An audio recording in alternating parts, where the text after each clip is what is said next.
Nate! I'm Dave Matthews, primary art lead on F.E.A.R 2 Project Origin, and this is Dev Q&A number 3. Nate! What's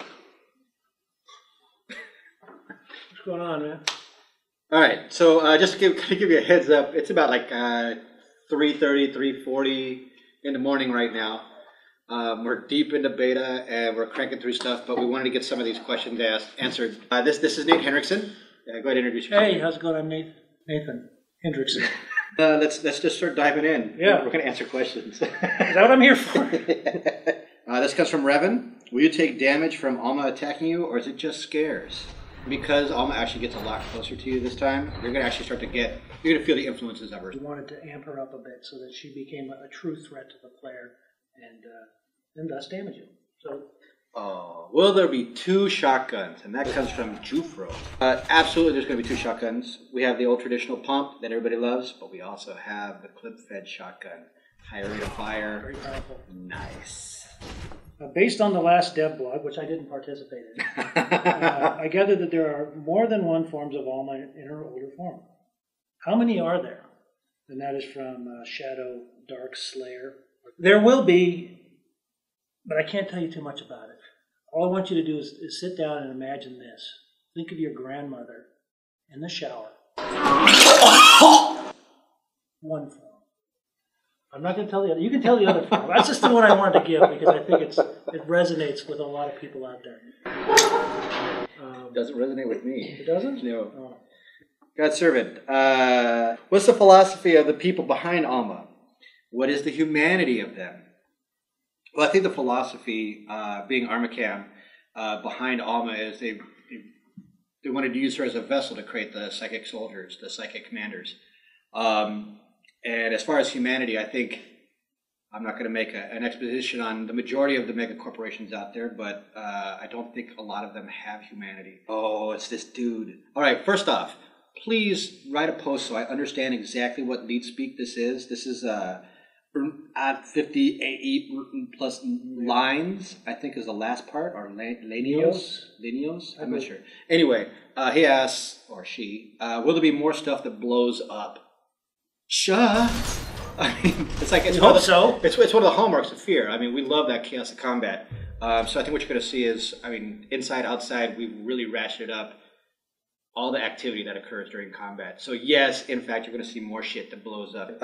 Echo 111.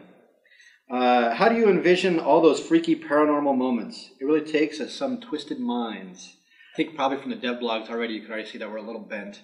We're pretty messed up, and we're proud of it. Sam100 wants to know why Alma wants to touch the protagonist in the game.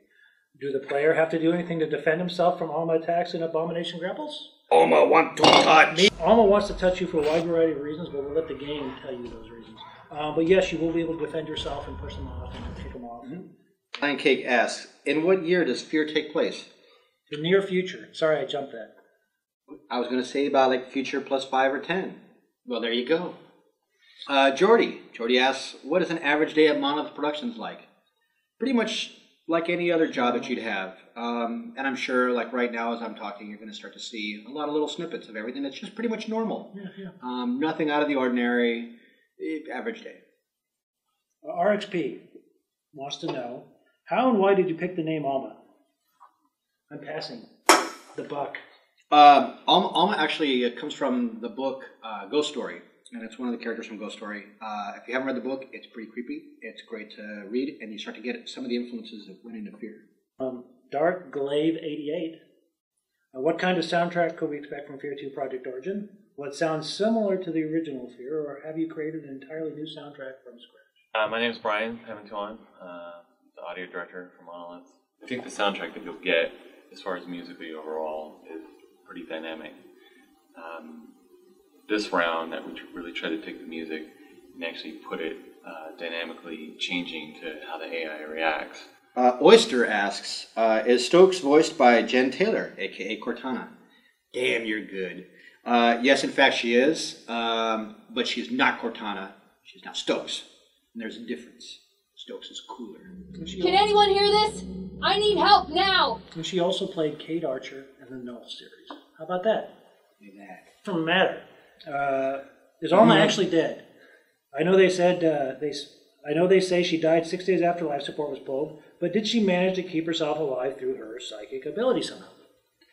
Or is it really just her vengeful spirit causing all the mayhem? Well, let's just say her body is dead.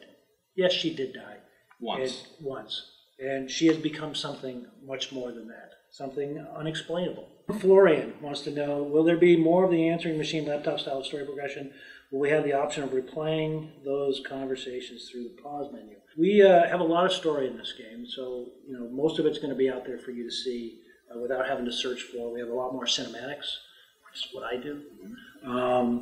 And a lot more voiceover, people calling you and saying things. So, but we do have a PDA, believe it or not. This guy worked on it. Real quick, the PDA is there so that all those people that want really in-depth background information, it's all there at your fingertips, accessible at any time, as long as you picked up the Intel items. And that's what I forgot to mention, is we do have Intel items, but they're more optional story stuff. Donald Bunsfeld asks, what kind of beers do you developers like? Are there any good in the state of Washington? Are you planning to send us some? Because if so, any is good. So Richard A. Colson, what's your favorite part about working on this game? My favorite part about working on this game, honestly, has been like everybody that's on the team. The team is freaking awesome.